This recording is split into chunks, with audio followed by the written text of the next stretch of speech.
So this is a chest tube assessment video. We start off by looking at the dressing. Is it dry and intact? As you can see, it is. We palpate around the site for any subcutaneous emphysema. It feels like Rice Krispies underneath your hand. If there is subcutaneous emphysema, we have to mark it off. We follow along the tube. Any of the securements here, the attachments, we have to make sure are secured with either waterproof tape or a spiral technique. We follow along the tubing here, make sure there's no like loops or kinks, no dependent loops, and that the chest tube is actually below the insertion site and secured to a pole. We look in the tubing here for the drainage color. Here, as you can see, it's serosanguinous drainage.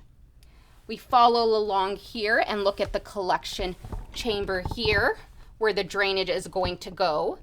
We check this drainage collection chamber throughout our shift to see how much is being put out. And we, at the end of our shift, will mark it off as well, which is within LPN scope to do.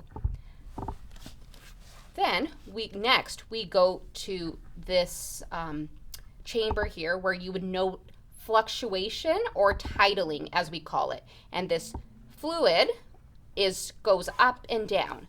When somebody is on suction, you won't see any sort of tidling or fluctuation, but if the chest tube is on gravity, you will see that. If you don't see it on gravity, it means that the pneumothorax or the lungs have fully expanded.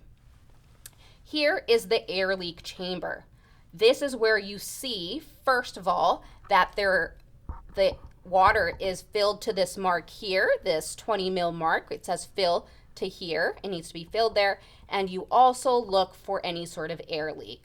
This is important because if there is an air leak, the water can diminish, so it needs to be up to this area here, and this maintains the seal for the chest tube, which ensures that air does not go in the system, but it can escape. So when this is connected to, this is on suction, this is a suction control dial, and you would have to look at the orders to see what it should be. Here right now it's set at -20 suction because it is negative pressure, which is what the doctor's order stated.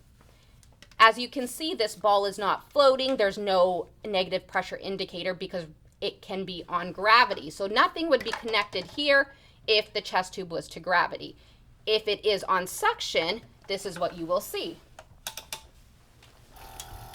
As you see now, the orange ball is now floating. And you can also see that the negative pressure indicator says yes. This can also say yes with respirations. It may do that on gravity, but it may not. When it is on suction, it will always say yes because the negative pressure is going to be continuous. Now, if you look at the air leak chamber now, you can see that there is bubbling here. So the bubbling, you have to see where it stops, and that indicates the number of air leaks, so how severe it might be. Right now you see bubbling in 1, so this is a number 1 air leak. If you saw more bubbling that went into 2 or 3 and ended there, that would be a number 3 air leak.